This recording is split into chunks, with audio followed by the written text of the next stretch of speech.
بالله من شرور أنفسنا ومن سيئات أعمالنا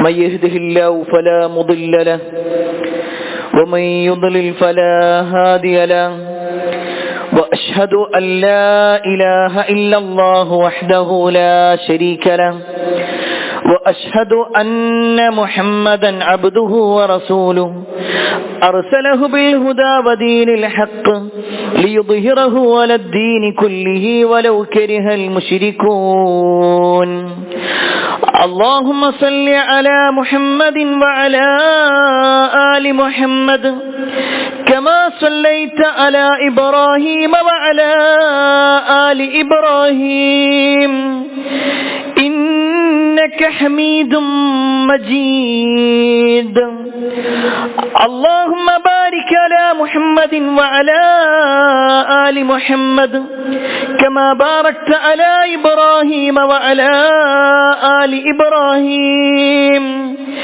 إنك حميد مجيد يا أيها الذين آمنوا اتقوا الله حق تقاته ولا تموتن إلا وأنتم مسلمون أما بعد فإن خير الحديث كتاب الله وخير الهدي هدي محمد صلى الله عليه وسلم وشر الأمور محدثاتها وكل محدثة بدعة وكل بدعة ضلالة وكل ضلالة في النار أعوذ بالله من الشيطان الرجيم بسم الله الرحمن الرحيم قل يا عبادي الذين أسرفوا على أنفسهم لا تقنطوا من رحمة الله إن الله يغفر الذنوب جميعا إنه هو الغفور الرحيم يا أيها الناس أوصيكم وإياي أولا بتقوى الله. ഏറെ സ്നേഹാദരരായ സത്യവിശ്വാസികളെ, സഹോദരന്മാരെ, സഹോദരിമാരെ, രക്ഷിതാക്കളെ, അള്ളാഹുവിന്റെ വിധിവിലക്കൾ അനുസരിച്ചുകൊണ്ടും പ്രവാചകൻ സല്ലല്ലാഹു അലൈഹി വസല്ലമയുടെ ജീവിതചര്യ പിൻപറ്റിക്കൊണ്ടും ജീവിക്കണമേ എന്ന് ആദ്യമായി എന്നോടും തുടർന്ന് നിങ്ങൾ ഓരോരുത്തരോടും ഉണർത്തുകയാണ്, വസിയ്യത്ത് ചെയ്യുകയാണ്. അള്ളാഹുവിന്റെ അപാരമായ അനുഗ്രഹത്താൽ പരിശുദ്ധ റമദാൻ നമുക്ക് ലഭിച്ചു. അതിന്റെ 3 ആഴ്ചകളും കഴിഞ്ഞ് അവസാനത്തെ ആഴ്ചയിലേക്ക് നമ്മൾ പ്രവേശിച്ചു. ഒരുപക്ഷെ ഇനി ഒരു വെള്ളിയാഴ്ച ലഭിക്കുമോ എന്ന് സംശയമുള്ളൊരവസ്ഥയിലാണ് നമ്മളുള്ളത്. ഒന്നുകൂടി പറഞ്ഞാൽ, ഒരാഴ്ച പോലും റമദാനിൻ്റെതായി ഇനി നമ്മുടെ മുന്നിലില്ല. പ്രിയപ്പെട്ടവരെ, ഈ 3 ആഴ്ചയിൽ ഒരുപാട് നന്മകൾ നമ്മൾ ചെയ്തിട്ടുണ്ട്, ഒരുപാട് സൽക്കർമ്മങ്ങൾ ചെയ്തിട്ടുണ്ട്. അള്ളാഹു എല്ലാം നമ്മളിൽ നിന്നും കബൂൽ ചെയ്യുമാറാവട്ടെ. എന്നാൽ ഈ 3 ആഴ്ച കൊണ്ട് നമ്മൾ നേടിയെടുക്കാനുള്ള ആ സ്വർഗമാകുന്ന ഏറ്റവും വലിയ അനുഗ്രഹത്തിലേക്ക് എത്ര ചവിട്ടുപടി കയറാൻ നമുക്ക് സാധിച്ചിട്ടുണ്ട്. കത്തിയാളുന്ന നരകത്തിൽ നിന്നും രക്ഷ കിട്ടാനാണ് റമദാനിലെ നോമ്പെടുക്കുന്നതെങ്കിൽ, നമസ്കരിക്കുന്നതെങ്കിൽ, മറ്റു ഇബാദത്തുകൾ ചെയ്യുന്നതെങ്കിൽ ആ നരകത്തിൽ നിന്ന് രക്ഷപ്പെടാനുള്ള ഒരു അവസരം ഈ 3 ആഴ്ച കൊണ്ട് നേടിയെടുക്കാൻ നമുക്ക് കഴിഞ്ഞിട്ടുണ്ടോ? ഇല്ല എന്ന് നമ്മോട് തന്നെ പറയാനുള്ള ഉത്തരമാണെങ്കിൽ ഒരാഴ്ച കൂടി നമ്മുടെ മുന്നിലുണ്ട്. ഏറ്റവും അവസാനത്തെ നിമിഷം എന്ന് വേണമെങ്കിൽ നമുക്ക് പറയാം. ഒരു പക്ഷേ ഇനി നമ്മുടെ മുന്നിൽ ഒരു റമദാൻ നമുക്ക് ലഭിക്കുമെന്ന് ഒരു ഉറപ്പും പറയാൻ കഴിയാത്തൊരവസ്ഥ. ഈ ഉള്ള സമയത്തിൽ വളരെ തുച്ഛമായ മണിക്കൂറുകൾ മാത്രം, അതിൽ തന്നെ പലപ്പോഴും നമ്മുടെ ജോലി തിരക്കും ഉറക്കവും ഒക്കെയായിട്ട് പലതും നമുക്ക് മിസ്സാകും. ഉള്ള സമയം പ്രിയപ്പെട്ടവരെ ഉപയോഗപ്പെടുത്തിക്കൊള്ളി. അല്ലാഹു സുബ്ഹാനഹു വതആല അതിനുള്ള തൗഫീക്ക് നൽകുമാറാവട്ടെ. പ്രിയപ്പെട്ടവരെ, ഈ ഒരു റമദാനിന്റെ അവസാനത്തെ 10ലേക്ക് എത്തുമ്പോൾ നമ്മളൊക്കെ നിരന്തരമായി നടത്തുന്ന ഒരു പ്രാർത്ഥനയുണ്ട്.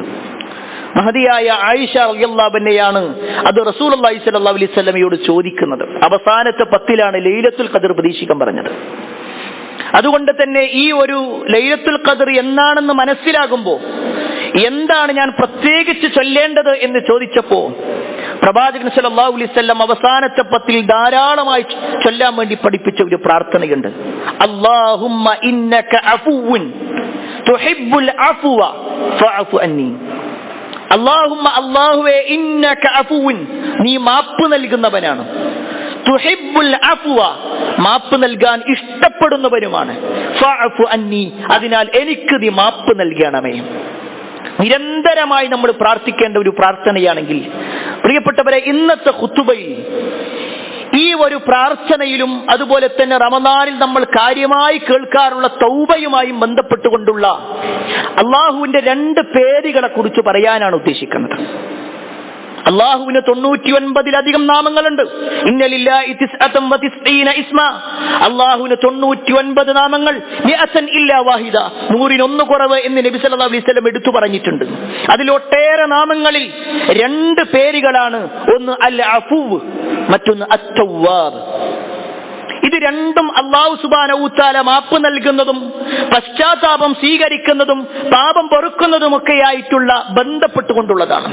എങ്കിൽ പ്രിയപ്പെട്ടവരെ, അൽ അഫൂ എന്ന് പറയുന്ന അള്ളാഹുവിന്റെ നാമം വിശുദ്ധ ഖുർആനിൽ 5 തവണയാണ് ആ പേര് വന്നിട്ടുള്ളത്. മാപ്പ് നൽകുക, എന്തെല്ലാം കാര്യങ്ങളുണ്ടോ ആ കുറ്റങ്ങളെല്ലാം, തന്റെ അടിമയുടെ ജീവിതത്തിൽ സംഭവിച്ചിട്ടുള്ള മുഴുവൻ കുറ്റങ്ങളും മറച്ചു വെക്കുന്നവൻ, ഇത് അള്ളാഹുവിന്റെ പേരാണെങ്കിൽ എത്ര വലിയ ഒരു തെറ്റ് ഒരു മനുഷ്യന്റെ ജീവിതത്തിൽ സംഭവിച്ചാലും എന്തെല്ലാം ചെയ്താലും ശരി, അള്ളാഹു അഫൂവായതുകൊണ്ട് തന്നെ അതെല്ലാം മറച്ചുവെക്കും. അള്ളാഹു സുബ്ഹാനഹു വതആല അതെല്ലാം പൊറുത്തു തരും. അള്ളാഹു സുബ്ഹാനഹു വതആല അതിനെല്ലാം മാപ്പ് നൽകുന്നവനുമാണ്. പക്ഷെ ഇവിടെ ഒരു കാര്യം നമ്മൾ മനസ്സിലാക്കണം. അള്ളാഹു മാപ്പ് നൽകുന്നവനാണെങ്കിൽ മാപ്പ് ചോദിക്കുന്നവരായി നമ്മൾ മാറണം. മാപ്പ് ചോദിക്കുന്നവരാവണം. അല്ലാതെ വെറുതെ അല്ലാഹു സുബ്ഹാനഹു വതആല ഇങ്ങനെ എല്ലാവർക്കും മാപ്പ് നൽകുക എന്നുള്ളതല്ല. നമുക്ക് ആ വിഷയത്തിൽ പ്രവാചകൻ സല്ലല്ലാഹു അലൈഹി വസല്ലം തന്നെ പറഞ്ഞ ഒരു സംഭവം നമുക്ക് കാണാൻ പറ്റും. മുമ്പ് കാലത്ത് കഴിഞ്ഞുപോയൊരു മനുഷ്യൻ 99 ആളുകളെ കൊന്നു. എന്നിട്ട് അയാൾക്കൊരു മാനസാന്തരം വരികയാണ്. എനിക്കൊന്ന് മാറണമെന്നുണ്ട്, ഞാനൊന്ന് നന്നാവണം, എനിക്കിതൊക്കെ അല്ലാഹു സുബ്ഹാനഹു വതആല എനിക്ക് മാപ്പ് തരുമോ, എനിക്ക് തൗബ ചെയ്യുമോ? അയാൾ നേരെ ചെല്ലുന്നത് ഒരു ആബിദിന്റെ അടുക്കലേക്കാണ്. ആബിദ് എന്ന് പറഞ്ഞാൽ ഇൽമുണ്ടാവൂല, ഒരുപാട് നന്മകളൊക്കെ ചെയ്യുന്ന ഒരാളായിരിക്കും, ഒരുപാട് ആരാധനാകർമ്മങ്ങൾ ചെയ്യുന്ന ആളായിരിക്കും. അയാൾ അയാളുടെ അറിവിൽപ്പെട്ട കാര്യം വെച്ചുകൊണ്ട് പറഞ്ഞു, നിനക്കൊരിക്കലും തൗബയില്ല, നീ 99 പേരെ കൊന്ന ആളാണ്, നിനക്കൊരിക്കലും തൗബയില്ല. ഇത് കേട്ടപ്പോൾ അയാൾക്ക് ദേഷ്യം വന്ന് അയാളെ കൂടി കൊല്ലുകയാണ്. അങ്ങനെ 100 പേരായി. 100 പേരെ കൊന്നിട്ട് അയാൾ വീണ്ടും താൻ തൗബ ചെയ്താൽ അല്ലാഹു സുബ്ഹാനഹു വതആല പുറത്തു തരുമോ എന്ന് അന്വേഷിക്കണം. അങ്ങനെ ഒരു നാട്ടിൽ ഒരു പണ്ഡിതനുണ്ട്, ആലിമുണ്ട് എന്ന് മനസ്സിലായി. ആ വാചകം 2 മനസ്സിലാക്കണം. ആദ്യത്തേത് ആബിദാണ്, അയാൾക്ക് ഇൽമുണ്ടാവൂല. രണ്ടാമത്തേത് ആലിമാണ്, പണ്ഡിതനാണ്. ആ പണ്ഡിതന്റെ അടുത്തേക്ക് ചെന്നു. എന്നിട്ട് പറഞ്ഞു, ഞാൻ 100ഓളം ആളുകളെ കൊന്നിട്ടുണ്ട്, എനിക്ക് തൗബ ചെയ്യണമെന്ന് ആഗ്രഹമുണ്ട്, ഞാൻ എന്താ ചെയ്യണ്ടേ? ഞാൻ തൗബ ചെയ്താൽ അല്ലാഹു സ്വീകരിക്കുമോ? ആ മനുഷ്യൻ പറഞ്ഞു, തീർച്ചയായും അല്ലാഹു സ്വീകരിക്കും. നീ തൗബ ചെയ്തോ, നീ അല്ലാഹുവിനോട് മാപ്പ് ചോദിച്ചോ, തീർച്ചയായും അല്ലാഹു സുബ്ഹാനഹു വതആല നിനക്ക് പുറത്തു തരിക തന്നെ ചെയ്യും. പക്ഷെ നീ ഒരു കാര്യം ചെയ്യണം, നീ നിന്റെ നാട് വിട്ടുപോകണം. ഇന്ന ഒരു നാടുണ്ട്, അവിടെ ഒരുപാട് നന്മ ചെയ്യുന്ന ആളുകളുണ്ട്, ആ ആളുകളുടെ അടുത്തേക്ക് പോയിക്കോ. അങ്ങനെ ആ മനുഷ്യൻ അവിടുന്ന് പുറപ്പെടും. അയാൾ പുറപ്പെട്ടു വഴിയിൽ വെച്ചുകൊണ്ട് അയാൾ മരണപ്പെട്ടു എന്നാ റസൂലുള്ളാഹി സ്വല്ലല്ലാഹു അലൈഹി വസല്ലം പറയാണ്. വഴിയിൽ വെച്ചുകൊണ്ട് തന്നെ അയാൾ മരിച്ചു. ഈ മനുഷ്യൻ മരിച്ചപ്പോ നരകത്തിന്റെ മലക്കുകൾ അവിടെ സന്നിഹിതരായി. കാരണം ഇയാൾ നരകത്തിലേക്കുള്ള ആളാണ്, 100 പേരെ കൊന്ന ആളാണ്. അതുകൊണ്ട് ഇയാൾ എന്തായാലും നരകത്തിലേക്കാണ്. അവിടെ തന്നെ സ്വർഗത്തിന്റെ മലക്കുകളും വന്നു. അവര് പറഞ്ഞു, ഇയാൾ തൗബ ചെയ്തിട്ടുണ്ട്, അതുകൊണ്ട് ഇയാൾ സ്വർഗത്തിന്റെ ആളാണ്. ഇരു വിഭാഗത്തിന്റെയും മലക്കുകൾ തമ്മിൽ തർക്കമായപ്പോ അല്ലാഹു സുബ്ഹാനഹു വതആല ഒരു മലക്കിനെ മനുഷ്യരൂപത്തിൽ പറഞ്ഞയച്ചു. ഹദീസിൽ കാണുവാൻ സാധിക്കും. എന്നിട്ട് ഈ തർക്കം കൂടുന്ന മലക്കുകളോട് പറയാണ്, നിങ്ങളൊന്ന് അളന്നു നോക്കണം. അയാൾ പുറപ്പെട്ടിട്ടുള്ള നാടും അയാൾ എത്തപ്പെടാനുള്ള നാടും തമ്മിലുള്ള ആ വ്യത്യാസമൊന്ന് നോക്കണം. അവരളന്നു നോക്കുമ്പോ അയാൾ എത്താനുള്ള നാട്ടിലേക്കാണ് അയാൾ കൂടുതൽ അടുത്തിട്ടുള്ളത്. ആ മനുഷ്യൻ സ്വർഗാവകാശിയായി മാറി. ജീവിതത്തിൽ ഒരു നന്മ പോലും ചെയ്തിട്ടില്ല. ജീവിതത്തിൽ ചെയ്തതാകട്ടെ മുഴുവൻ ഹറാമുകൾ. പക്ഷേ തൗബ ചെയ്തപ്പോ അല്ലാഹു സുബ്ഹാനഹു വതആല മാപ്പ് നൽകിയെങ്കിൽ, പ്രിയപ്പെട്ടവരെ, നമ്മളെ സംബന്ധിച്ചിടത്തോളം ഒരിക്കലും നിരാശയുടെ ഒരു വാക്കിന്റെ ആവശ്യമേ ഇല്ല. ഈ ഒരു വാചകം ഇങ്ങനെ പറയുമ്പോൾ നമ്മുടെ മനസ്സിലൊക്കെ ശൈത്താൻ ഇട്ടിരുന്ന ഒരു കാര്യമുണ്ട്. നമ്മുടെയൊക്കെ ജീവിതത്തിൽ ഒരുപാട് തെറ്റുകൾ സംഭവിച്ചിട്ടുണ്ട്. അറിഞ്ഞും അറിയാതെയുമായി ഒരുപാട് ചെയ്തിട്ടുണ്ട്. ചിലപ്പോഴൊക്കെ ഇങ്ങനെ അള്ളാഹിനോടൊന്ന് ഏറ്റുപറയാൻ വേണ്ടി കൈകൾ ഉയർത്തുന്ന സമയത്ത് പിശാച് നമ്മളോട് ഇങ്ങനെ മന്ത്രിക്കും, നീയൊന്നും പ്രാർത്ഥിച്ചിട്ടൊരു കാര്യമില്ല, എത്ര വലിയ തെറ്റാ നീ ചെയ്തിട്ടുള്ളത്. ജനങ്ങളെങ്ങാനും അറിഞ്ഞാൽ, നിന്റെ ഭാര്യ അറിഞ്ഞാൽ, ഭർത്താവ് അറിഞ്ഞാൽ, നാട്ടുകാരറിഞ്ഞാൽ കാർക്കിച്ച് തുപ്പുന്ന തെറ്റുകളല്ലേ നീ ചെയ്തിട്ടുള്ളത്. നീയൊന്നും തൗബ ചെയ്തിട്ടൊരു കാര്യമില്ല. നിരാശ വരുത്തും, നിരാശ ഉണ്ടാക്കും. അവിടെയാണ് അല്ലാഹു സുബ്ഹാനഹു വതആല വിശ്വാസികളോട് പറയുന്ന ഒരു വാചകമുണ്ട്. കേവലം ഒരു വാചകമല്ല, എന്റെ അടിമകളെ എന്ന് വിളിച്ചുകൊണ്ടല്ല പറയാണ്. ഖുൽ നബിയെ പറയുക, യാ ഇബാദിയല്ലദീന അസ്റഫൂ അലാ അൻഫുസിഹിം ലാ തഖ്നതൂ മിർ റഹ്മത്തില്ലാഹ് ഇന്നല്ലാഹ യഗ്ഫിറുദ് ദുനൂബ ജമീഅ. സുബ്ഹാനല്ലാഹ്, എന്താണ് റബ്ബിന്റെ വാക്ക്? ഖുൽ നബിയെ പറയുക, യാ ഇബാദിയല്ലദീന അസ്റഫൂ അലാ അൻഫുസിഹിം, സ്വന്തത്തോട് അതിക്രമം ചെയ്തിട്ടുള്ളവരെ. ആ വാക്ക് ഇങ്ങനെ പരിശോധിച്ചാൽ മതി. പ്രിയപ്പെട്ടവരെ, നമ്മുടെ എന്ത് തെറ്റ് ചെയ്യുന്നുണ്ടെങ്കിലും, ഏതൊരു ഹറാമ് നമ്മുടെ ജീവിതത്തിലുണ്ടെങ്കിലും അത് സ്വന്തത്തിനെ നഷ്ടം വരുത്തിയിട്ടാണ്. ഒരാളെ മദ്യപിക്കുന്നുണ്ടോ, അയാൾക്കാണ് നഷ്ടം. ഒരാൾ വ്യഭിചരിക്കുന്നുണ്ടോ, അയാൾക്കാണ് നഷ്ടം. ഒരാൾ പുകവലിക്കുന്നുണ്ടോ, അയാൾക്കാണ് നഷ്ടം. അയാളുടെ ജീവിതത്തിൽ എന്തെല്ലാം അതിക്രമങ്ങൾ ചെയ്തിട്ടുണ്ടെങ്കിലും. എന്നിട്ട് ബാക്കി അല്ലാഹു സുബ്ഹാനഹു വതആല പറയാണ്, ലാ തഖ്നതു ലാ തഖ്നതു ലാ തഖ്നതു മിർ റഹ്മത്തില്ലാഹ്. അല്ലാഹുവിന്റെ കാരുണ്യത്തിന്റെ കാര്യത്തിൽ നിങ്ങൾ ഒരിക്കലും നിരാശരാവണ്ട. നിങ്ങൾക്ക് നിരാശ വേണ്ടടോ. ഇന്നല്ലാഹ യഗ്ഫിറുദ് ദുനൂബ ജമീഅ. തീർച്ചയായും അല്ലാഹു സുബ്ഹാനഹു വതആല പൂർണ്ണമായിക്കൊണ്ട്, പരിപൂർണമായിക്കൊണ്ട് നിങ്ങളുടെ പാപങ്ങളൊക്കെ അല്ലാഹു പുറത്തു തരും. സുബ്ഹാനല്ലാഹ്, ഇങ്ങനത്തെ ഒരു റബ്ബാണ് പ്രിയപ്പെട്ടവരെ നമ്മുടെ റബ്ബ്. നമ്മുടെ ജീവിതത്തിൽ എന്ത് പ്രശ്നമുണ്ടെങ്കിലും, എത്ര വലിയ തെറ്റ് ചെയ്തിട്ടുണ്ടെങ്കിലും അതൊക്കെ ആത്മാർത്ഥമായിക്കൊണ്ട് തൗബ ചെയ്താൽ അല്ലാഹു സുബ്ഹാനഹു വതആല പുറത്തുതരാന്ന് പറഞ്ഞു. എങ്കിൽ പ്രിയപ്പെട്ടവരെ, അള്ളാഹിന്റെ മറ്റൊരു പേരാണ് ഈ അത്തവ്വാബ് എന്ന് പറയുന്നത്. വിശുദ്ധ ഖുർആനിൽ 11 തവണയാണ് അത്തവ്വാബ് എന്ന് വന്നിട്ടുള്ളത്. തൗബ സ്വീകരിക്കുന്നവൻ. തന്റെ അടിമ അള്ളാഹിനോട് തൗബ ചെയ്താൽ ആ തൗബ സ്വീകരിക്കുന്നവനാണ് അല്ലാഹ്. അല്ലാഹു സുബ്ഹാനഹു വതആല ഏറെ ഇഷ്ടപ്പെടുന്ന ഒരു കർമ്മമായിട്ടാണ് തൗബ എണ്ണിയിട്ടുള്ളത്. നബി സല്ലല്ലാഹു അലൈഹി വസല്ലം പറയാണ്, ലല്ലാഹു അശദ്ദു ഫർഹൻ ബിതൗബതി അബ്ദിഹി ഹീന യതൂബു ഇലൈഹി. ഒരു അടിമ അല്ലാഹുവോട് തൗബ ചെയ്യുമ്പോൾ അല്ലാഹുക്ക് അതിയായ ഇഷ്ടമായിരിക്കും. എന്നിട്ട് നബി സല്ലല്ലാഹു അലൈഹി വസല്ലം ഒരു കാര്യം കൂടി പറയാം. ഒരു മനുഷ്യൻ, അയാൾ ഇങ്ങനെ ഒരു മരുഭൂമിയിലൂടെ ഇങ്ങനെ പോകണം. അയാളുടെ ഒരു വാഹനമുണ്ട്, ഒരു ഒട്ടകം. ആ ഒട്ടകപ്പുറത്ത് അയാൾക്ക് കുടിക്കാനുള്ള വെള്ളവും, കടിക്കാനുള്ള ഭക്ഷണവും, ധരിക്കാനുള്ള വസ്ത്രവും എല്ലാം ഉണ്ട്. അങ്ങനെ അയാൾ ഇങ്ങനെ പോയി ഒരു സ്ഥലത്തെത്തിയപ്പോൾ അയാൾ അവിടെ നിന്ന് ഇറങ്ങി. അയാൾ കുറച്ചു നേരം വിശ്രമിക്കാൻ വേണ്ടി തന്നു. കുറച്ചു കഴിഞ്ഞ് അയാൾ നോക്കുമ്പോ അയാളുടെ ഒട്ടകത്തെ കാണാനില്ല. അയാൾ തിരിഞ്ഞും മറിഞ്ഞും മുഴുവനായി നോക്കി. വിജനമായി കിടക്കുന്ന മരുഭൂമി അല്ലാതെ മറ്റൊന്നും അയാൾക്ക് കാണാൻ കഴിയുന്നില്ല. അയാൾ നിരാശയോടുകൂടി ഒരു ഭാഗത്ത് വീണു പോവുകയാണ്. അയാൾക്ക് കുടിക്കാൻ വെള്ളമില്ല, കഴിക്കാൻ ഭക്ഷണമില്ല, ഒന്നുമില്ല. അയാൾ കുറച്ചു കഴിഞ്ഞ് തല ഉയർത്തി നോക്കുന്ന സമയത്ത് അതാ അയാളുടെ ഒട്ടകങ്ങനെ അയാളിലേക്ക് നടന്നു വരികയാണ്.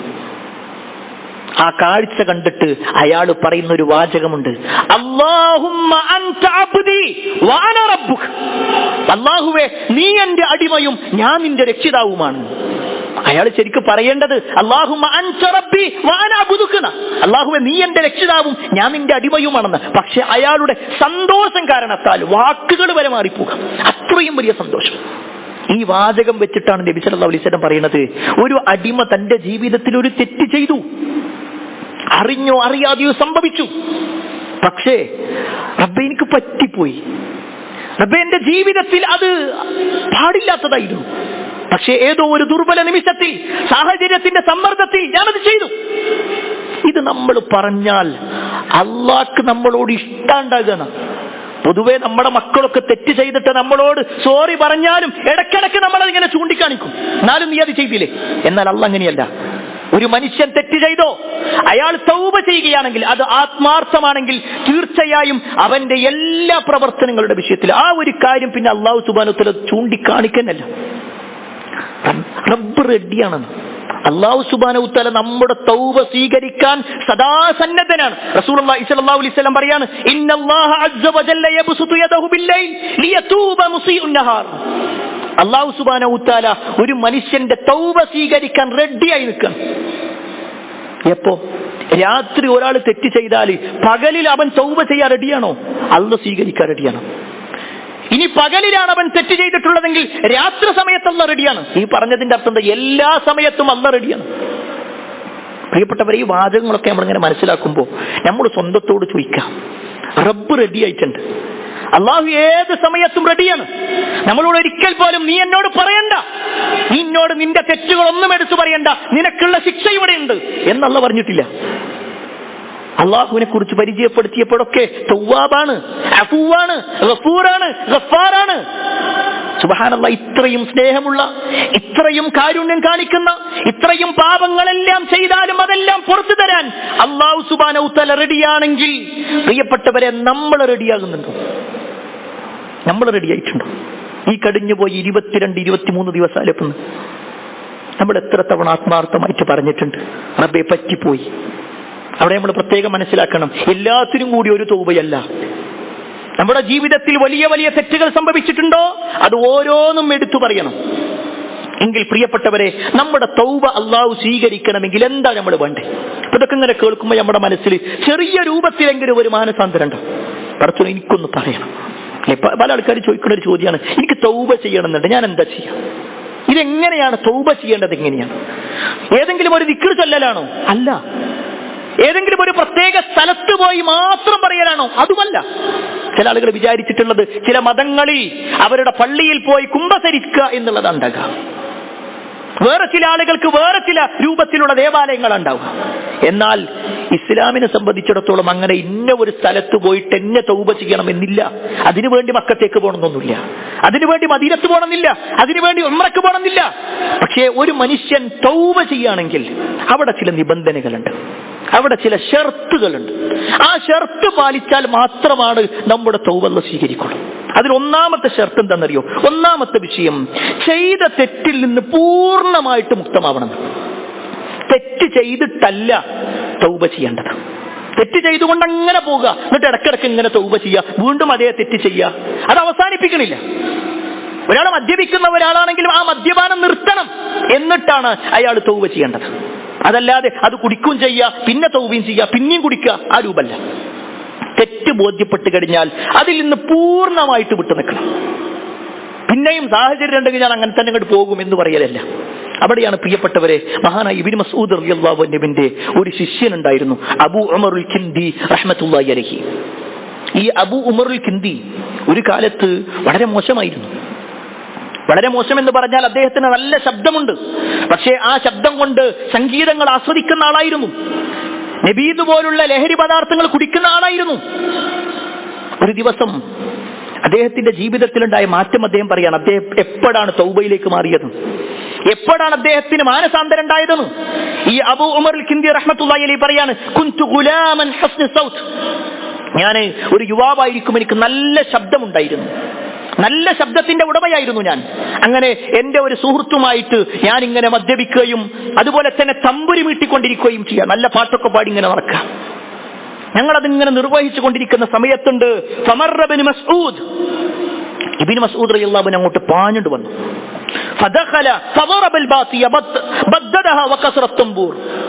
അവരെടുത്തു വച്ചിട്ടുള്ള ആ മദ്യമെല്ലാം ഒഴുക്കിക്കളഞ്ഞു.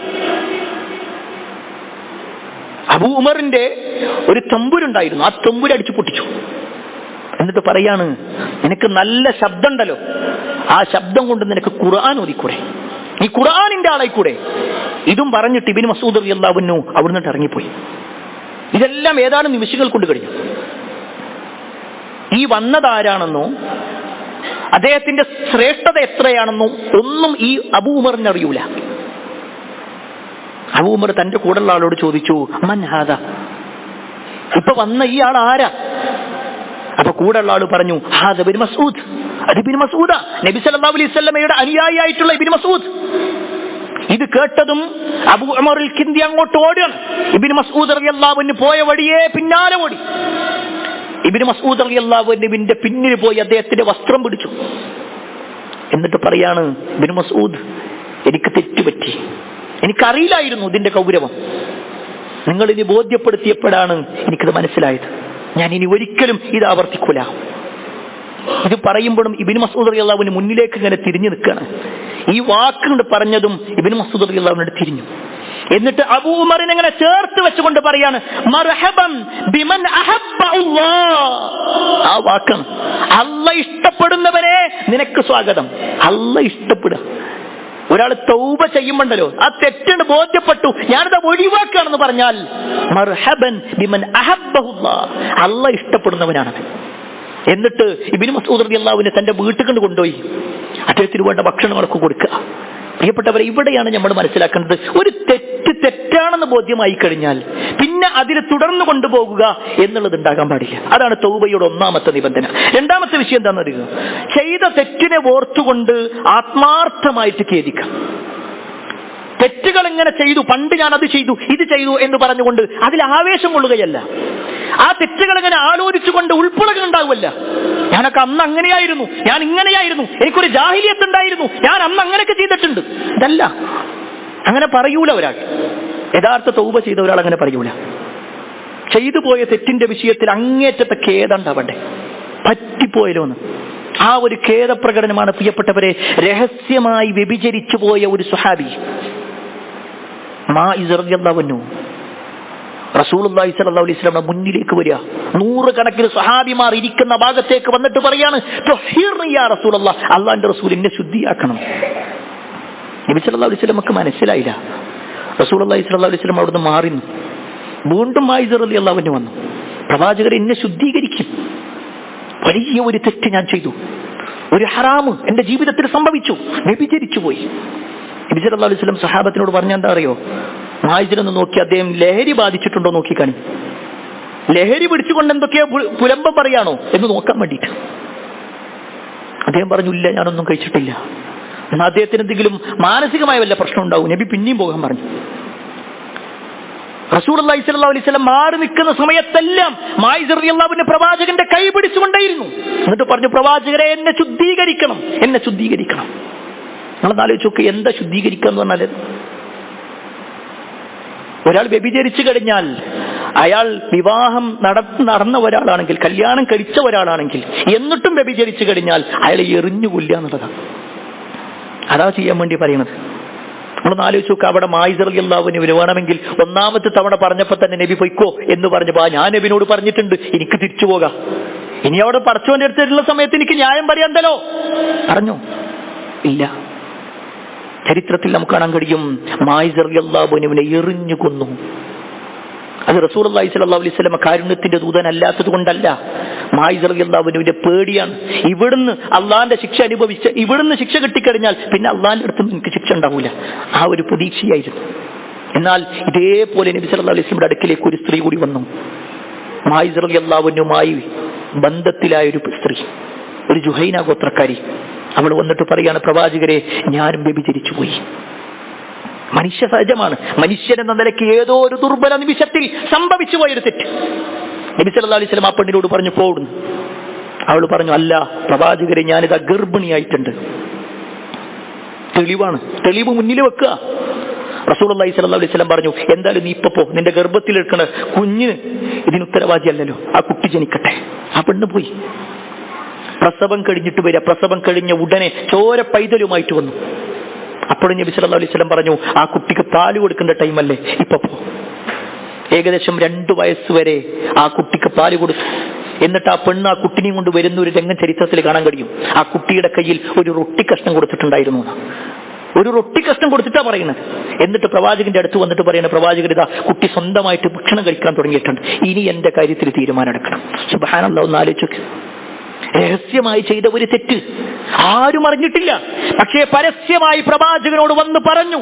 അവിടെ നബി സല്ലല്ലാഹു അലൈഹി വസല്ലമ ആ പെണ്ണിന്റെ കുടുംബക്കാരോട് പറയുന്നുണ്ട്, നിങ്ങൾ അവളോട് മാന്യമായിട്ട് പെരുമാറണം കേട്ടോ.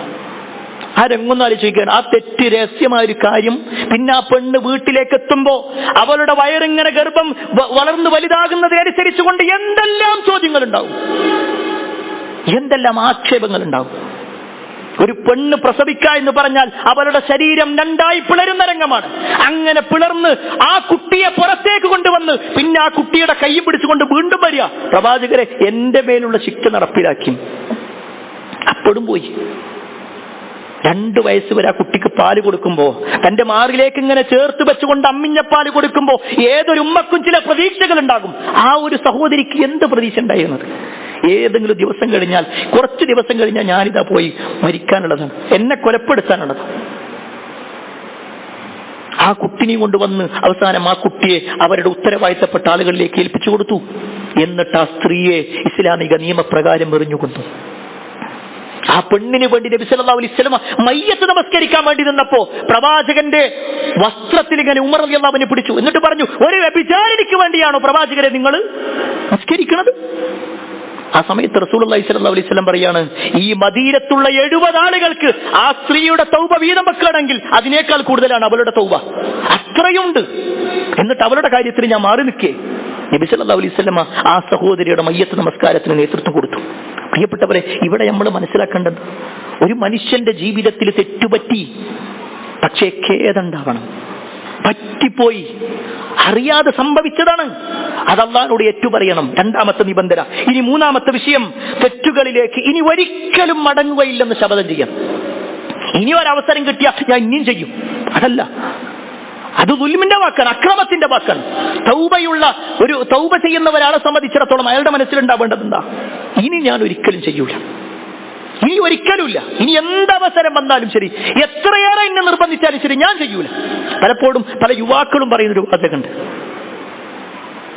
നിങ്ങൾ പറഞ്ഞതൊക്കെ ശരിയാണ്, എനിക്ക് മാറണമെന്നുണ്ട്, പക്ഷെ എന്റെ ചില കൂട്ടുകാരന്മാർ അവരെന്നതൊന്നും വിടുന്നില്ല. ചിലപ്പോഴെങ്കിലും കൗൺസിലിങ്ങിനൊക്കെ വേണ്ടി നിൽക്കുന്ന സമയത്ത്, പ്രത്യേകിച്ച് ഈ ലഹരിയുമായി ബന്ധപ്പെട്ടുകൊണ്ട് സംസാരിക്കുമ്പോൾ പറയുന്ന കാര്യമാണ്, എന്റെ ചില സുഹൃത്തുക്കൾ മുഖേനയാണ് എനിക്കിത് കിട്ടുന്നത്, അവരുമായിട്ടുള്ള ബന്ധം എനിക്ക് ഒഴിവാക്കാൻ പറ്റുന്നില്ല, ഞാൻ എന്താ ചെയ്യാം? പ്രിയപ്പെട്ടവരെ, 1ാമത്തെ വിഷയം അതിലേക്ക് ചേർത്ത് വെച്ച് പറയുമ്പോൾ, ഒന്ന് റബ്ബിനോട് നമ്മൾ ആത്മാർത്ഥമായിട്ട് പറയാം, റബ്ബേ ഇങ്ങനത്തെ എല്ലാ അവസ്ഥകളിൽ നിന്നും എന്നെ നീ മാറ്റിക്ക. അള്ളാന്റെ ഒരു തൗഫീഖ് കിട്ടുക എന്നുള്ളതിന് പ്രധാനം.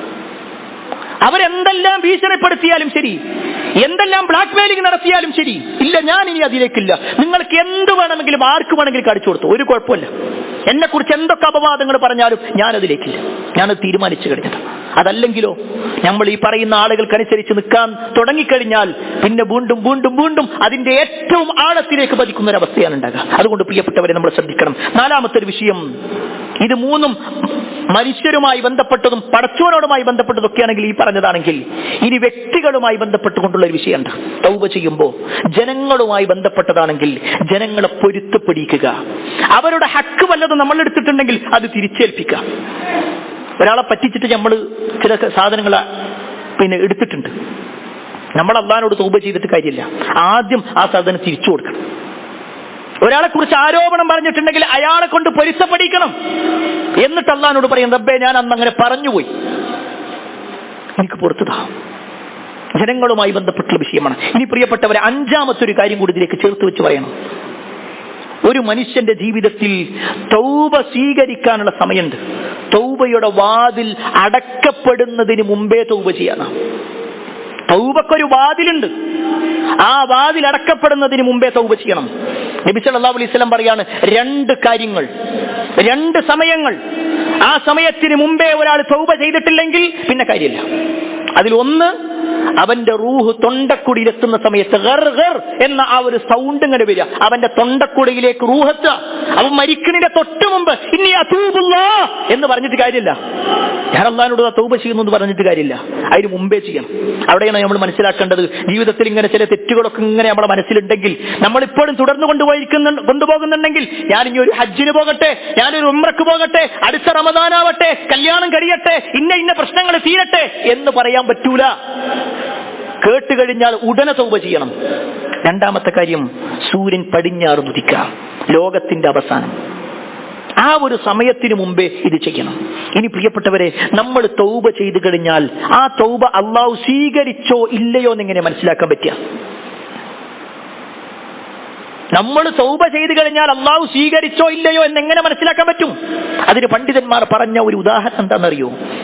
ഒരു മനുഷ്യനെ സംബന്ധിച്ചിടത്തോളം അയാൾ തൗബ ചെയ്തു കഴിഞ്ഞാൽ പിന്നെ ഒരിക്കലും അയാൾക്ക് ആ തെറ്റൊരു ആസ്വാദനം കിട്ടൂല. ആസ്വാദനം, തെറ്റിനേക്കാൾ വലിയ ആസ്വാദനം തൗബക്കുണ്ടാവും. ഒരാൾ മദ്യപാനത്തിന്റെ വിഷയത്തിൽ തൗബ ചെയ്തു കഴിഞ്ഞാൽ പിന്നെ അയാൾക്ക് മദ്യപിക്കാൻ തോന്നൂല. പിന്നെയും തോന്നുന്നുണ്ടെങ്കിൽ അയാളുടെ തൗബ സ്വീകരിച്ചിട്ടില്ല. പിന്നെയും അതിലേക്ക് ഇങ്ങനെ മനസ്സ് മന്ത്രിക്കുന്നുണ്ടെങ്കിൽ അവിടെയാണ് പ്രിയപ്പെട്ടവരെ ഈ പറഞ്ഞ ഓരോ കാര്യങ്ങളും നമ്മുടെ ജീവിതത്തിൽ ശ്രദ്ധിച്ചും സൂക്ഷിച്ചും ജീവിക്കുക. അല്ലാഹു സുബ്ഹാനഹു വ തആല അത്തരത്തിലുള്ള ആളുകളിൽ നമ്മെ ഏവരെയും ഉൾപ്പെടുത്തുമാറാവട്ടെ.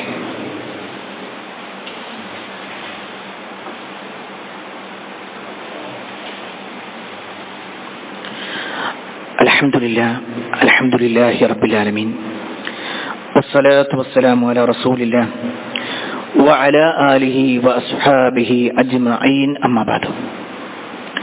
പ്രിയപ്പെട്ട സഹോദരങ്ങളെ, സത്യവിശ്വാസികളെ, അള്ളാഹുവിന്റെ വിധിവിലക്കൽ അനുസരിച്ചുകൊണ്ടും പ്രവാചകൻ സല്ലല്ലാഹു അലൈഹി വസല്ലമയുടെ ജീവിതചര്യ പിൻപറ്റിക്കൊണ്ടും ജീവിക്കണമേ എന്ന് ഒരിക്കൽ കൂടി എന്നോടെന്ന പോലെ നിങ്ങൾ ഓരോരുത്തരോടും ഉണർത്തുകയാണ്, വസിയ്യത്ത് ചെയ്യുകയാണ്. പരിശുദ്ധ റമദാൻ അവസാനിക്കുമ്പോൾ ഒരു വിശ്വാസി ചെയ്യേണ്ട വളരെ വലിയ ഒരു പുണ്യമായ കാര്യമാണ് ഫിത്ർ സക്കാത്ത് കൊടുക്കുക എന്നുള്ളത്. ഒരുപക്ഷെ ഇപ്പോഴും എന്താണ് ഫിത്ർ സക്കാത്തും തമ്മിലുള്ള വ്യത്യാസം എന്നറിയാത്ത ഒരു സമൂഹത്തിലാണ് നമ്മളത്. ഫിത്ർ സക്കാത്തിന്റെ കാര്യം പറയുമ്പോൾ ഞാനൊന്നും അതിന് സക്കാത്ത് കൊടുക്കാൻ മാത്രമുള്ള സമ്പത്തില്ലാത്തവനാണ് എന്നാ പലരും വിചാരിക്കുന്നത്. എന്നാൽ പ്രിയപ്പെട്ടവരെ, നമ്മൾ മനസ്സിലാക്കണം, സക്കാത്ത് വേറെയാണ്, ഫിത്ർ സക്കാത്ത് വേറെയാണ്. ആരാണ് ഫിത്ർ സക്കാത്ത് കൊടുക്കേണ്ടത്? റസൂലുള്ളാഹി സ്വല്ലല്ലാഹു അലൈഹി വസല്ലം പറയാണ്, ഫറള റസൂലുള്ളാഹി സ്വല്ലല്ലാഹു അലൈഹി വസല്ലം സക്കാത്തുൽ ഫിത്ർ. സക്കാത്തുൽ ഫിത്ർ റസൂലുള്ളാഹി സ്വല്ലല്ലാഹു അലൈഹി വസല്ലം ഫറളാക്കിയിട്ടുണ്ട്. ആർക്ക്? തന്റെ വീട്ടിൽ പെരുന്നാളിന്റെ അന്ന് ഭക്ഷണം കഴിക്കാനുള്ളതുണ്ട്, പിന്നെ ബാക്കി അവന്റെ കയ്യിൽ സമ്പത്തായിട്ടോ ഭക്ഷണമായിട്ടോ വല്ലതൊക്കെ ഉണ്ടെങ്കിൽ അവൻ സക്കാത്ത് കൊടുക്കണം, ഫിത്ർ സക്കാത്ത് കൊടുക്കണം. ഒന്നുകൂടി പറയാം, നമ്മുടെ വീട്ടിൽ പെരുന്നാളിന്റെ അന്ന് ഭക്ഷണം കഴിക്കാനുള്ളത് നമുക്കും നമ്മുടെ മക്കൾക്കും ഭാര്യക്കും ഒക്കെ കഴിക്കാനുള്ളത് അവിടെ ഉണ്ട്. പിന്നെയും നമ്മുടെ അക്കൗണ്ടിൽ പൈസ ഉണ്ട്, അല്ലെങ്കിൽ നമ്മുടെ വീട്ടിൽ വേറെ ഭക്ഷണങ്ങളുണ്ട് എങ്കിൽ നമ്മുടെ വീട്ടിലെ ആളുകളുടെ എണ്ണം നോക്കിക്കൊണ്ട് ഓരോരുത്തർക്കും 2.5 കിലോ വരുന്ന അരി അത് കൊടുക്കണം. നബി സല്ലല്ലാഹു അലൈഹി വസല്ലമയുടെ കാലത്ത് ഒരു സ്വാ എന്ന് പറഞ്ഞത്, ഒരു സ്വാ ഈത്തപ്പഴം അല്ലെങ്കിൽ ബാറിൽ ഇതുപോലുള്ളത് കൊടുത്തിരുന്നത്. നമ്മളെ സംബന്ധിച്ചിടത്തോളം നമ്മുടെ നാട്ടിലുള്ള ഭക്ഷണം എന്ന് പറഞ്ഞാൽ അരിയാണ്. അത് ആർക്കൊക്കെ കൊടുക്കണം? എന്റെ വീട്ടിൽ 5 ആളുണ്ടെങ്കിൽ ആ 5 പേർക്കുള്ളത് ആ വീടിന്റെ ഉടമസ്ഥനെ കൊടുക്കണ്ടേ? ഇനി ഒരു വീട്ടിൽ വാപ്പയും മക്കളും ഒക്കെ ഉണ്ട്, വാപ്പ വേറെ ജോലി ചെയ്യുന്നു, മക്കൾ വേറെ ജോലി ചെയ്യുന്നുണ്ട് എങ്കിൽ വാപ്പാന്റെ കാര്യം, അതേപോലെ തന്നെ വാപ്പാന്റെ ഭാര്യ ഈ രൂപത്തിലുള്ളത് കൊടുത്താൽ മതി. ആ വീട്ടിലുള്ളവരെ കണക്ക് നോക്കിയിട്ട് എല്ലാവരുടെയും കൊടുത്തിട്ടുണ്ടാവണം. അത് ചെറിയ കുട്ടിയാണ്, ആകെ 1 വയസ്സായിട്ടുള്ളൂ, 6 മാസമായിട്ടുള്ളൂ, എന്നാലും ആ കുട്ടിന്റെ പേരിൽ കൊടുക്കണം. ഇത് വളരെ പ്രധാനപ്പെട്ട ഒരു കാര്യമാണ്. എന്നാണ് കൊടുക്കേണ്ടത്? പെരുന്നാൾ നമസ്കാരത്തിന്റെ മുമ്പ് കൊടുത്താലേ അത് ഫിത്ർ സക്കാത്താവുള്ളൂ. പെരുന്നാൾ നമസ്കാരം കഴിഞ്ഞു കൊടുത്താൽ അത് ഫിത്ർ സക്കാത്തല്ല, അത് സാധാരണ ഒരു സ്വതക്കയായിട്ടാണ്. അതുകൊണ്ട് പ്രിയപ്പെട്ടവരെ, നമ്മൾ ഇതിന്റെ ഒരു ഗൗരവം കാണണം. നമ്മുടെ പള്ളിയിലും അത് കളക്ട് ചെയ്യുന്നുണ്ട്. ഏകദേശം 2.5 കിലോക്ക് 120 രൂപയാണ് അതിന്റെ കണക്ക് നോക്കിയിട്ട് പറഞ്ഞിട്ടുള്ളത്. നമ്മൾ അതിന്റെ ഉത്തരവാദിത്തപ്പെട്ട ആളുകളോട് ചോദിച്ച് നമ്മുടെ വീട്ടിൽ എത്ര ആളുകളുടേതുണ്ടോ അതനുസരിച്ച് നമ്മൾ കൊടുക്കണം. അത് വളരെ പ്രധാനപ്പെട്ട ഒരു കാര്യം. എത്രത്തോളം എന്നാൽ നബി സല്ലല്ലാഹു അലൈഹി വസല്ലമ എന്തിനാണ് ഫിത്ർ സക്കാത്ത് എന്ന് കൂടി പറഞ്ഞിട്ടുണ്ട്. നമ്മുടെ ഈ നോമ്പിലൊക്കെ എന്തെങ്കിലുമൊക്കെ ഒരു പിഴവ് നമുക്ക് സംഭവിച്ചിട്ടുണ്ട്, പോരായ്മകൾ സംഭവിച്ചിട്ടുണ്ട്. ആ പോരായ്മകൾ കൊണ്ട് പരിഹരിക്കാൻ, അതോടൊപ്പം തന്നെ പെരുന്നാളിന്റെ അന്ന് ഒരു വിശ്വാസിയും പ്രയാസപ്പെടരുത്. ഭക്ഷണമില്ലാതെ പെരുന്നാളിന്റെ അന്നും കഴിഞ്ഞുകൂടുന്ന ഒരു അവസ്ഥ ഉണ്ടാക്കാൻ പാടില്ല. അതുകൊണ്ടാണ് പ്രിയപ്പെട്ടവരെ ഈ ഒരു പുണ്യം വലിയ ഗൗരവത്തോടു കൂടി തന്നെ റസൂലുള്ളാഹി സ്വല്ലല്ലാഹു അലൈഹി വസല്ലം പരിചയപ്പെടുത്തിയിട്ടുള്ളത്. പ്രിയപ്പെട്ടവരെ, അതേപോലെ വളരെ ഗൗരവത്തിൽ മനസ്സിലാക്കേണ്ട ഒരു വിഷയം, കഴിഞ്ഞ ഒരു 3-4 ദിവസങ്ങളായിട്ട് കാര്യമായി സോഷ്യൽ മീഡിയയിൽ വരുന്നൊരു വിഷയം, പെരുന്നാളും ജുമഅയും ഒരുമിച്ച് വന്നാലുള്ള നിയമത്തെക്കുറിച്ച്. ഇതിങ്ങനെ ചർച്ച വരാനുള്ള കാരണം തന്നെ ഒരു പക്ഷേ ഇത്തവണത്തെ പെരുന്നാൾ വെള്ളിയാഴ്ചയായിരിക്കും. അപ്പൊ രാവിലെ ഒരു ഈദ് നമസ്കാരം ഉണ്ടാവുക, അതിലൊരു ഖുതുബ ഉണ്ടാവുക, പിന്നെ ഉച്ചക്ക് വീണ്ടും ഒരു ജുമഅ വേണോ വേണ്ടയോ, ഈ ഒരു ചർച്ചയാണ് വലിയ രൂപത്തിൽ സോഷ്യൽ മീഡിയയിൽ റമദാന് പോലും നോക്കാതെ പലരും അങ്ങോട്ടും ഇങ്ങോട്ടും പടിചാരിക്കൊണ്ടിരിക്കുന്നത്. പ്രിയപ്പെട്ടവരെ, ഇവിടെ നമ്മൾ മനസ്സിലാക്കേണ്ട വിഷയം, ഏതൊരു കാര്യത്തിലും നമുക്കുള്ള തെളിവെന്താ? ഒന്ന് വിശുദ്ധ ഖുർആനാണ്, മറ്റൊന്ന് റസൂലുള്ളാഹി സ്വല്ലല്ലാഹു അലൈഹി വസല്ലമയുടെ ചര്യയാണ്. എങ്കിൽ ഈ വിഷയത്തിൽ ഖുർആനിൽ എന്തെങ്കിലും വന്നിട്ടുണ്ടോ? ഖുർആനിൽ നേർക്ക് നേരെ ഈ സംഭവത്തെക്കുറിച്ച് ഒന്നും വന്നിട്ടില്ല. ഇനി രണ്ടാമത്തെ വിഷയം, റസൂലുള്ളാഹി സ്വല്ലല്ലാഹു അലൈഹി വസല്ലമയുടെ കാലത്ത് വല്ലതും ഉണ്ടായിട്ടുണ്ടോ? ഉണ്ട് എന്നുള്ളതാണ്. റസൂലുള്ളാഹി സ്വല്ലല്ലാഹു അലൈഹി വസല്ലമയുടെ കാലത്ത് ഉണ്ടായ ഒരു സംഭവം, മഹാനായ മുആവിയ റളിയല്ലാഹു അൻഹു സയ്യിദ് ഇബ്നു അർഖം റളിയല്ലാഹു അൻഹുവിനോട് ചോദിക്കണം. ആ ചോദ്യം, ഹൽ ഷഹിദ്ത മഅ റസൂലില്ലാഹി സ്വല്ലല്ലാഹു അലൈഹി വസല്ലം ഈദൈനി ഇജ്തമഅ ഫീ യൗമിൻ വാഹിദ്, ഒരു ദിവസം തന്നെ 2 ഈദുകൾ നിങ്ങൾ പങ്കെടുത്തിട്ടുണ്ടായിരുന്നു, അഥവാ പെരുന്നാളും ജുമഅയും ഒരുമിച്ച് വന്നപ്പോ നിങ്ങൾ അതിൽ പങ്കെടുത്തിട്ടുണ്ടായിരുന്നു? അദ്ദേഹം പറഞ്ഞു, നഅം, അതെ, പങ്കെടുത്തിട്ടുണ്ടായിരുന്നു. അപ്പൊ വീണ്ടും മുആവിയ റളിയല്ലാഹു അൻഹുവിന്റെ ചോദ്യം, കൈഫ സനഅ, എങ്ങനെയാണ് അന്ന് നിർവഹിച്ചിരുന്നത്? ആ സമയത്ത് ഈ സ്വഹാബി പറയാണ്, സയ്യിദ് ഇബ്നു അർഖം റളിയല്ലാഹു അൻഹു പറയാണ്, സ്വല്ലൽ ഈദ, റസൂലുള്ളാഹി സ്വല്ലല്ലാഹു അലൈഹി വസല്ലം ഈദ് നമസ്കരിച്ചു. സുമ്മ റഖസ ഫിൽ ജുമഅ, പിന്നെ ജുമഅക്ക് ഒരു ഇളവ് നൽകി. റഖസ, റുഖ്സ നൽകുക എന്ന് പറഞ്ഞാൽ ഇളവ് നൽകുക. എന്നിട്ട് റസൂലുള്ളാഹി സ്വല്ലല്ലാഹു അലൈഹി വസല്ലം പറയാണ്, മൻ ശാഅ അൻ യുസല്ലി ഫൽയുസല്ലി, ആരാണോ നിസ്കരിക്കാൻ ഉദ്ദേശിക്കുന്നത് അവന് നിസ്കരിക്കാം, അല്ലാത്ത നിസ്കരിക്കണമെന്നില്ല. ഇതാണ് ഒരു ഹദീസ്. മുഴുവൻ കേൾക്കണം, അപ്പോഴാണ് ക്ലിയർ ആയിട്ട് മനസ്സിലാവുക. ഇതൊരു ഹദീസാണ്, റസൂലുള്ളാഹി സ്വല്ലല്ലാഹു അലൈഹി വസല്ലമയുടെ വാചകമാണ്. ഇനി മറ്റൊരു ഹദീസ് മഹാനായ അബൂ ഹുറൈറ റളിയല്ലാഹു അൻഹു റിപ്പോർട്ട് ചെയ്യുന്ന ഹദീസാണ്. അദ്ദേഹം പറയാണ്, റസൂലുള്ളാഹി സ്വല്ലല്ലാഹു അലൈഹി വസല്ലമ പറഞ്ഞു, ഖദ് ജമഅ ഫീ യൗമിക്കും ഹാദാ ഈദാൻ, 2 ഈദുകൾ ഒരുമിച്ചിട്ടുള്ള ഒരു ദിവസം പ്രവാചകൻ സ്വല്ലല്ലാഹു അലൈഹി വസല്ലം പറയാണ്, ഇതാ നിങ്ങൾക്ക് 2 ആഘോഷങ്ങൾ വന്നിട്ടുണ്ട്, 2 ഈദുകൾ വന്നിട്ടുണ്ട്. ഫമൻ ശാഅ അജ്സഅ മിനൽ ജുമഅ വ ഇന്നാ മുജമ്മിഊൻ, പങ്കെടുക്കേണ്ട ആളുകൾക്ക് പങ്കെടുക്കാം. തീർച്ചയായും നമ്മൾ ഇവിടെ എന്ത് ചെയ്യും? ജുമഅ ഉണ്ടായിരിക്കും. ആദ്യത്തെ ജുമഅയിൽ പങ്കെടുത്ത, അഥവാ ഈദ് നമസ്കാരത്തിൽ പങ്കെടുത്ത ഒരാൾക്ക് വേണമെങ്കിൽ പങ്കെടുക്കാം രണ്ടാമത്തെ ജുമഅക്ക്.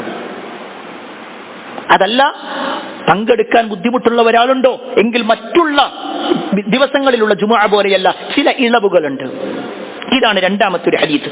ഇനി മൂന്നാമത്തത്, ഈ വിഷയം നബി സല്ലല്ലാഹു അലൈഹി വസല്ലം പറയുമ്പോൾ സ്വാഭാവികമായിട്ടും അവിടെ ജീവനോടുകൂടിയുള്ളവരാണല്ലോ സ്വഹാബിമാർ. ആ സ്വഹാബിമാരുടെ കാലത്ത് എന്താ സംഭവിച്ചത്? ഇമാം ബുഖാരി ഉദ്ധരിക്കുന്ന ഹദീസ്, മഹാനായ ഉസ്മാൻ ഇബ്നു അഫ്ഫാൻ റളിയല്ലാഹു അൻഹുവിന്റെ കാലത്ത് നടന്ന ഒരു സംഭവത്തെക്കുറിച്ച് അബൂ ഉബൈദ റളിയല്ലാഹു അൻഹു റിപ്പോർട്ട് ചെയ്യാണ്. അദ്ദേഹം പറയാണ്, ഷഹിദ്തുൽ ഈദൈന മഅ ഉസ്മാൻ ഇബ്നു അഫ്ഫാൻ, ഉസ്മാൻ ഇബ്നു അഫ്ഫാൻ റളിയല്ലാഹു അൻഹുവിന്റെ കാലത്ത് ഞങ്ങൾ 2 ഈദുകളിൽ പങ്കെടുത്തു. 2 ഈദ് എന്ന് പറഞ്ഞാൽ പെരുന്നാൾ നമസ്കാരവും ജുമഅ നമസ്കാരവും, രണ്ടിലും ഞങ്ങൾ പങ്കെടുത്തു. വകാന ദാലികൽ ജുമഅ, അതൊരു ജുമഅ ദിവസമായിരുന്നു. ഫസല്ലാ ഖബ്ലൽ ഖുതുബ, ആദ്യം നമസ്കരിച്ചു, പിന്നെ ഖുതുബ നടത്തി, അതാണല്ലോ പെരുന്നാൾ. സുമ്മ ഖതബ, പിന്നെ അദ്ദേഹം പ്രസംഗിച്ചു. ഫഖാല, എന്നിട്ട് അദ്ദേഹം പറയാണ്, യാ അയ്യുഹന്നാസ്, അല്ലയോ ജനങ്ങളെ, ഇന്ന ഹാദാ യൗമുൻ, തീർച്ചയായും ഈ ഒരു ദിവസം, ഖദ് ജമഅ ലക്കും ഫീഹി ഈദാൻ, നിങ്ങൾക്ക് ഇതാ 2 ഈദുകൾ ഒരുമിച്ച് കൂടിയിട്ടുള്ളതാണ്. ഫമൻ അഹബ്ബ അൻ യന്തദിറൽ ജുമഅ, ആരെങ്കിലും ജുമഅ പ്രതീക്ഷിച്ചിരിക്കുന്നുണ്ടെങ്കിൽ, മിൻ അഹ്ലിൽ അവാലി, മദീനയുടെ ഒരു ഭാഗത്തുള്ള അവാലി എന്ന് പറയുന്ന ഒരു പ്രദേശം, അവിടെയുള്ള ആളുകളുടെ കാര്യത്തിൽ പ്രത്യേകം പറയാണ്, ഫൽയന്തദിർ, അങ്ങനെ നിങ്ങൾ പ്രതീക്ഷിക്കുന്നുണ്ടെങ്കിൽ നിങ്ങൾക്ക് ഇവിടെ നിൽക്കാം. വമൻ അഹബ്ബ അൻ യർജിഅ, ആരെങ്കിലും തിരിഞ്ഞു പോകണമെന്ന് തോന്നുകയാണെങ്കിലോ, ഫഖദ് അദിൻതു ലഹു, ഞാൻ അവർക്ക് എന്ത് ചെയ്തിട്ടുണ്ട്? അനുവാദം നൽകുകയും ചെയ്തു. ആ നാടിന്റെ ഖതീബ്, ഇമാം, രാജാവ് എല്ലാം ഉസ്മാൻ ഇബ്നു അഫ്ഫാൻ റളിയല്ലാഹു അൻഹുവാണ്. അവിടെയാണ് ഈ നിയമമുള്ളത്. ഇവിടെ നമ്മൾ മനസ്സിലാക്കേണ്ട പ്രധാനപ്പെട്ട ഒരു കാര്യം, ഇത്രയും ഹദീസുകൾ പറഞ്ഞല്ലോ, ഇതിൽ നമ്മൾ മനസ്സിലാക്കേണ്ട കാര്യം, ഇവിടെ ഒരു മനുഷ്യനും ജുമഅ നടത്തണ്ട എന്ന അഭിപ്രായം ആർക്കില്ല. ജുമഅ നടത്തണ്ട എന്നല്ല, പല ആളുകളും തെറ്റിദ്ധരിപ്പിച്ചതാ പറഞ്ഞു ഇവർ ജുമഅയും ഒഴിവാക്കി എന്നുള്ള ആക്ഷേപങ്ങളാണ് പലരും കൊണ്ടുവരുന്നത്. അവിടെ നമ്മൾ മനസ്സിലാക്കേണ്ട വിഷയം, അയാളെ സംബന്ധിച്ചിടത്തോളം പെരുന്നാൾ നമസ്കരിച്ചു, പിന്നെ അയാൾ ജുമഅ നമസ്കരിക്കണോ വേണ്ടയോ? ജുമഅ നമസ്കരിക്കലാണ് ഖൈർ, ജുമഅ നമസ്കരിക്കലാണ് ഖൈർ. എന്നാൽ ചില ഇളവുകളുള്ള ഒരാളെ സംബന്ധിച്ചിടത്തോളം അയാൾക്ക് വേണമെങ്കിൽ ഒഴിവാകാം. ഈ വിഷയത്തിൽ ഈ ഹദീസുകളൊക്കെ മുന്നിൽ വെച്ചിട്ട് 4 ഇമാമുമാരുടെ അഭിപ്രായങ്ങൾ കേൾക്കണം. 4 ഇമാമുമാർ, അതിൽ ഒന്ന് ഇമാം അബൂ ഹനീഫത്തുൽ കൂഫി റഹ്മത്തുള്ളാഹി അലൈഹി, അതുപോലെ തന്നെ ഇമാം മാലിക് ഇബ്നു അനസ് റഹ്മത്തുള്ളാഹി അലൈഹി ഈ രണ്ടുപേരും അഥവാ ഹനഫി മദ്ഹബിലും മാലിക്കി മദ്ഹബിലും രണ്ടിലും പങ്കെടുക്കണം, രണ്ടും നിർബന്ധമാണ് എന്ന അഭിപ്രായമാണ് ഹനഫി മദ്ഹബിനും മാലിക്കി മദ്ഹബിനും. എന്നാൽ ഷാഫിഈ മദ്ഹബ്, നമ്മുടെ നാട്ടിൽ കൂടുതൽ ഷാഫിഈ മദ്ഹബിന്റെ ആളുകളായതുകൊണ്ട് തന്നെ പറയട്ടെ, ഇമാം ഷാഫിയെ സംബന്ധിച്ചിടത്തോളം അദ്ദേഹത്തിന്റെ അഭിപ്രായം ഒരാൾ ദൂരെ സ്ഥലത്തുള്ള ഒരാളാണോ അയാൾക്ക് ഇളവുണ്ട്. കാരണം അവാലി എന്ന് പറയുന്ന പ്രദേശത്തുനിന്ന് വന്നപ്പോ അവരോട് നിങ്ങൾ പങ്കെടുക്കണമെന്നില്ല എന്ന് ഇളവ് പറഞ്ഞിട്ടുണ്ടല്ലോ, അതുകൊണ്ട് അവർക്ക് ഇളവുണ്ട്, അല്ലാത്തവരെല്ലാവരും പങ്കെടുക്കണം. നാലാമത്തെ ഇമാമാണ് ഇമാം അഹ്മദ് ബിൻ ഹംബൽ അശ്ശൈബാനി റഹ്മത്തുള്ളാഹി അലൈഹി, ഇമാമു അഹ്ലുസുന്നയുടെ ഇമാം എന്നറിയപ്പെടുന്നത് അദ്ദേഹം പറയാണ് ഇതിൽ ഇളവുണ്ട്. 4 ആളുകൾക്കും വ്യത്യസ്ത അഭിപ്രായം. ഇവിടെ ചില ആളുകൾ ചോദിക്കുന്നുണ്ട്, ഇമാം ഷാഫിയേക്കാൾ അറിവുള്ളവരാണോ നിങ്ങളൊക്കെ? ഇമാം ഷാഫി ഇങ്ങനെ ഒരു കാര്യം പറയുമ്പോൾ നിങ്ങൾ കൂടിയിട്ട് തീരുമാനം മാറ്റുകയാണോ? ശരി, അങ്ങനെയാണെങ്കിൽ ഇമാം ഷാഫിന്റെ ഉസ്താദ് ആരാ? ഇമാം ഷാഫി റഹ്മത്തുള്ളാഹി അലൈഹി 9ാമത്തെ വയസ്സിൽ ആരുടെ മുന്നിൽ പോയിട്ടാ ദീന് പഠിക്കാൻ പോയത്? ഇമാം മാലിക്കിന്റെ അഭിപ്രായം, ഇമാം മാലിക്കിന്റെ അടുത്തേക്ക് പോയത്. എന്നാൽ ഇമാം മാലിക് റഹ്മത്തുള്ളാഹിയുടെ അഭിപ്രായം എന്താ? നിർബന്ധം എന്നാണ്. അതിൽ നിന്നും വ്യത്യസ്തമാണ് ഇമാം ഷാഫിന്റെ അഭിപ്രായം. ഇമാം ഷാഫിയുടെ സ്വന്തം ശിഷ്യനാണ് ഇമാം അഹ്മദ് ബിൻ ഹംബൽ അശ്ശൈബാനി. ഇമാം അഹ്മദ് പറയുന്നത് എന്താ? വേണ്ട, അവർക്ക് വേണമെങ്കിൽ ഇളവുണ്ട്. ഇങ്ങനെ 4 അഭിപ്രായങ്ങൾ ഉണ്ടാകുമ്പോൾ അതിൽ ഒരഭിപ്രായം ഒരാൾ പറയുമ്പോഴേക്ക് അയാളൊക്കെ പുത്തൻവാദിയാണെന്ന് പറഞ്ഞുകൊണ്ട് ആക്ഷേപിക്കുന്നത്, അത് പ്രിയപ്പെട്ടവരെ ഒഴിവാക്കേണ്ടതാണ്. ഞാൻ ഇത്രയും കൃത്യമായിട്ട് ഈ വിഷയം പറയുന്നത്, ഈ സോഷ്യൽ മീഡിയയിൽ ഇങ്ങനെ കാണുമ്പോഴേക്ക് ചില ആളുകളും അതും കുറച്ചോ. സത്യത്തിൽ കുറക്കലല്ല, ഉള്ളത് ദീനിനെ പരമാവധി കൂട്ടലാണ് പലരും ചെയ്തുകൊണ്ടിരിക്കുന്നത്. ദീനില്ലാത്ത കാര്യങ്ങൾ പലതും ചെയ്യാം. അങ്ങനത്തെ ആളുകളാണ് പറയുന്നത് നിങ്ങൾ അത് കുറച്ചോ ഇത് കുറച്ചോ എന്നുള്ളത്. അള്ളാഹിനോട് മാത്രം പ്രാർത്ഥിക്കുക എന്നുള്ളത് ഇബ്ലീസിന്റെ പ്രമേയമാണെന്ന് പറയുന്ന ആളുകൾ, അതാണ് നമ്മുടെ സമൂഹത്തിലുള്ളത്. ഞാനാരെ കുറ്റപ്പെടുത്താനല്ല, ഒരു പത്രത്തിന്റെ കട്ടിങ്ങിൽ വന്ന വാക്ക്, അതിന്റെ പോസ്റ്ററിൽ വന്നത് വിചിത്രവാദം എന്നാ പറഞ്ഞ. വിചിത്രവാദം ആരുടെ വാദം? റസൂലുള്ളാഹി സ്വല്ലല്ലാഹു അലൈഹി വസല്ലമയുടെ വാദ വിചിത്രവാദം. അബൂ ഹുറൈറ റളിയല്ലാഹു അൻഹുവിന്റെ വാദ വിചിത്രവാദം. ഉസ്മാൻ ഇബ്നു അഫ്ഫാൻ റളിയല്ലാഹു അൻഹുവിന്റെ വാദമാണോ വിചിത്രവാദം? അതല്ല, ഈ പറയപ്പെട്ട ഇമാമുമാരുടെ വാദമാണോ വിചിത്രവാദം? അവർക്കിതൊക്കെ വിചിത്രവാദമായിരിക്കും. കാരണം അള്ളാഹിനോട് നേരിട്ട് പ്രാർത്ഥിക്കണമെന്ന് പറയുമ്പോൾ അത് ഇബ്ലീസിന്റെ പ്രമേയമാണ് എന്ന് വാദിക്കുന്നവരാണ്. സ്ത്രീകൾ ഇസ്ലാമിക മര്യാദകൾ പാലിച്ചുകൊണ്ട് പള്ളിയിലേക്ക് പോകാമെന്ന് പറയുമ്പോൾ സ്ത്രീകൾ ഒരിക്കലും പള്ളിയിലേക്ക് പോകാൻ പാടില്ല എന്ന് പറയുന്നവർക്ക് അത് വിചിത്രവാദമാണ്. റസൂലുള്ളാഹി സ്വല്ലല്ലാഹു അലൈഹി വസല്ലമ 23 റക്അത്ത് തറാവീഹ് നമസ്കരിച്ചു എന്ന് ഇന്ന് വരെ ഒരാൾക്കും ഹദീസിന്റെ വെളിച്ചത്തിൽ പറയാൻ കഴിഞ്ഞിട്ടില്ല. നബി സല്ലല്ലാഹു അലൈഹി വസല്ലമ ചെയ്തിട്ടുണ്ടെന്ന്. എന്നിട്ട് അവർ ചെയ്യുന്നു നബി ഇങ്ങനെ ചെയ്തിട്ടുള്ളത് എന്ന് പറഞ്ഞിട്ട്. അത് കുറക്കുന്ന ആളാണ് ഇന്ന ആളുകൾ എന്ന് പറഞ്ഞുകൊണ്ട് ആക്ഷേപിക്കുകയും ചെയ്യുന്നു. പ്രിയപ്പെട്ടവരെ, ഇതാരെയും കുറ്റപ്പെടുത്താൻ വേണ്ടിയിട്ടല്ല. നമ്മൾ ചില കാര്യങ്ങൾ പറയുമ്പോൾ നമ്മൾ കേട്ടത് മാത്രമാണ് ശരി, നമ്മൾ പറഞ്ഞത് മാത്രമേ ശരിയൂ, അതല്ലാത്തതെല്ലാം ബിദ്അകളാണ്. ആ ഒരു ശൈലി അതൊരു മുസ്ലിമിന് യോജിക്കണതല്ല. കാരണം പ്രമാണങ്ങൾ ഉണ്ടാകുമ്പോൾ ആ പ്രമാണങ്ങൾ കൃത്യമായി പഠിക്കാനാണ് നോക്കേണ്ടത്. ഇവിടെ നമ്മൾ മനസ്സിലാക്കേണ്ട വിഷയം, ഒരു മനുഷ്യനെ സംബന്ധിച്ചിടത്തോളം ഇളവുകളുണ്ട്. എന്നാൽ അയാൾ പള്ളിയിലേക്ക് വരാതിരിക്കുക എന്നുള്ളതല്ല. വേറെ പള്ളികളുണ്ടോ, അവിടെ ജമാഅത്ത് നടക്കുന്നുണ്ടോ, അവിടെ ളുഹർ നമസ്കാരം അയാൾക്ക് നിർബന്ധമാണ്, ളുഹർ ഒഴിവാക്കണം എന്നല്ല പറഞ്ഞതിന്റെ അർത്ഥം. ഇനിയോ ഒരു മനുഷ്യൻ രാവിലെ വന്നിട്ടില്ല, ഈദ് നമസ്കാരത്തിൽ അവൻ പങ്കെടുത്തിട്ടില്ല എങ്കിൽ ജുമാ നമസ്കാരം അവന് നിർബന്ധം തന്നെയാണ്. ഇനി പള്ളിയിലുള്ള ഇമാമിനും ഖതീബിനോ ജുമാ നിർബന്ധമാണ്, അതിലൊന്നും സംശയമല്ല. ചില ആളുകളുടെ വിഷയത്തിൽ ചില ഇളവുകളുണ്ട്. അത് പ്രമാണത്തിന്റെ അടിസ്ഥാനത്തിലാണ് പറഞ്ഞത്, ഹദീസിന്റെ അടിസ്ഥാനത്തിലാണ് പറഞ്ഞത്. അപ്പോഴേക്ക് അത് വലിയ ഒരു ചർച്ചയാക്കി അത് ദീനിൽ നിന്നും എല്ലാം അകറ്റി നിർത്തുന്നവരാണെന്ന് പറയുന്ന ഒരു ശൈലിയിലേക്ക് അത് പോകുന്നത് ഒരിക്കലും ശരിയല്ല. മറിച്ച് യഥാർത്ഥ ദീനിനെ നമ്മൾ കൃത്യമായി പഠിക്കുക. അല്ലാഹു സുബ്ഹാനഹു വ തആല യഥാർത്ഥ ദീനനുസരിച്ചുകൊണ്ട് ജീവിക്കുന്ന ആളുകളിൽ നമ്മെ ഏവരെയും ഉൾപ്പെടുത്തുമാറാവട്ടെ. ദീനിന്റെ കാര്യങ്ങൾ കൃത്യമായി അറിയാനും പഠിക്കാനും നമ്മൾ ഓരോരുത്തരും പരിശ്രമിക്കുക. അതിനുള്ള തൗഫീക്ക് അല്ലാഹു നമുക്കെല്ലാം നൽകുമാറാവട്ടെ. ഒരുപാട് ആളുകൾ പ്രാർത്ഥന കൊണ്ട് വസിയത്ത് നൽകിയിട്ടുണ്ട്.